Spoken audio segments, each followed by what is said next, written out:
Hello everyone, welcome to my channel. Please subscribe and hit the bell icon. Sheila struggles to tell her story to Finn and Deacon, and Steffi spots Ivy kissing Liam. The bold and the beautiful Steffi goes looking for a confrontation. Ivy and Liam reminisce, and Deacon frees Sheila. All products and services featured are independently chosen by editors.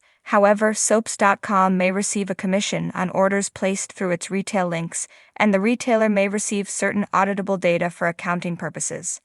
At El Giardino, Ivy tells Liam she's been thinking about kissing him for quite some time now. Now that he's back on the market, well, that's the reason she extended her layover in LA. She wanted to catch up with him. She knows it was ages ago, but she still appreciates all the wonderful times they shared. Liam shows Ivy photos of his girls and she bets he's the cutest dad. She can hear how proud he is of Beth and Kelly. Liam says they've all done a good job of co-parenting with split households. He tells Ivy that Steffi and her husband live in his old house. Ivy remembers that place. It was special. We had a lot of fun nights together, you and me. Liam agrees they did. Ivy places her hand over his. Tell me what it's been like for you, Liam. He sighs that he's ended 2 major relationships. I lost my way and then I lost them. Ivy thinks it was their loss too. I hope you know what an extraordinary man you are. There's a lot of people out here who really love you. At Forrester, Steffi tells Ridge something still feels off with Finn. Deacon keeps dredging up everything that happened the night Sheila died and is putting crazy theories in her husband's head. Ridge hopes Finn understands that Sheila's gone. Steffi feels her around her and it's a creepy feeling. Ridge insists she's gone forever. In the warehouse, Finn worries that they need to get Sheila, now sitting up, to a hospital. She's dehydrated. Deacon gives her water and asks if she can tell them what happened. Finn stresses they need to get her out of there. Deacon says they have to get the chain off first. He finds something to whack it with, but it doesn't work. Finn gives him something smaller and he works to pry the chain away from the building. It works. Deacon asks Sheila, "What do you say, babe? Are you ready to go home?" Sheila smiles. At Il Giardino, Ivy goes on about how incredible Liam is. How many men would marry a girl to keep her from getting deported? They titter about it being illegal and recall when he pulled her out of the river in Paris. She knows it all got messy and there are things they would all take back, but any woman would be lucky to have him. At Forrester, Steffi thinks Finn knows that Sheila's dead but Deacon keeps messing with him. She sighs about how many times Sheila messed with their marriage. Thank God she's dead. She decides she's going to go to Deacon's restaurant and tell him to stop with the crazy theories that Sheila is still alive. In the warehouse, Finn worries about Sheila needing nutrients. Deacon asks who brought her there. Was it someone named Sugar? Becoming agitated, Sheila struggles to speak and finally exclaims, "Sugar." At Il Giardino, Ivy often wonders what her life would be like if she hadn't left California. Liam thinks this is her chance to find out. Ivy can think of a million things she'd like to do with him. They laugh about how that sounded. Liam tells Ivy the view from where he's sitting is pretty spectacular as well. Ivy recalls the memories. They flash through their romantic past. Ivy muses, so young and carefree. You know, Liam, I've always had a little piece of you in my heart. She kisses him just as Steffi walks in and gawps. She asks if the waiter has seen Deacon. He hasn't. She says she'll catch him later, her eyes not leaving Liam and Ivy. She walks over and says, "My cousin comes to town and doesn't even tell me. Did you come all this way just to plant a big one on Liam?" Cute. In the warehouse, Deacon and Finn pepper Sheila with questions about Sugar.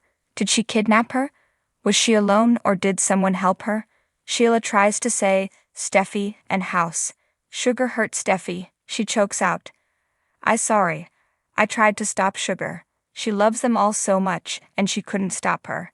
Deacon says it's okay. Finn tells his mother she doesn't need to be upset. Everyone is fine.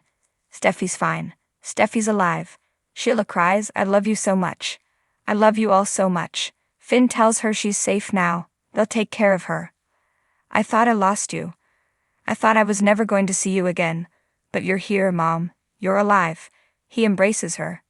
Next on The Bold and the Beautiful, Deacon puts the puzzle pieces together and recounts a crazy story to Finn. Steffi and Hope stand united in their stance on Deacon and Sheila, and Ridge gives Brooke good news, and Brooke, in turn, delivers bad news.